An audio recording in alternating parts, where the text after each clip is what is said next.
दोस्तों, आप सभी का स्वागत है अपना भोजपुरी समाचार ताज़ा यूट्यूब चैनल पर। तो दोस्तों, आज के इस वीडियो में हम बात करने वाले हैं खेसारी लाल यादव के तहलका वीडियो सॉन्ग के बारे में। तो उस तहलका वीडियो सॉन्ग का नाम है बाट देबू प्रसाद में। इस गाने का ऑडियो सॉन्ग रिलीज हो चुका है, जिसको आप सब ने बहुत प्यार दिया, और इस गाने का वीडियो सॉन्ग भी रिलीज हो चुका है यासर के म्यूजिक चैनल पर, जो 2 घंटे में 3,28,000 व्यूज प्राप्त हो चुका है। इस गाने पर खेसारी लाल यादव का फ्रेंड काफ़ी ज़्यादा अपना प्यार दिखा रहे हैं, और इस गाने को खेसारी लाल यादव का फ्रेंड बहुत ज़्यादा पसंद भी कर रहे हैं।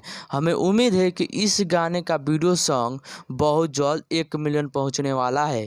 खेसारी लाल यादव का फ्रेंड इस गाने को बहुत जल्द 100 तक पहुंचाने वाले हैं, और इस गाने में कुछ ही देर बाद आप लोग को तहलका व्यूज देखने को मिल जाएगा। और इस गाने के वीडियो सॉन्ग में खेसारी लाल यादव और अंजलि भारती आप लोग को नज़र आएंगी।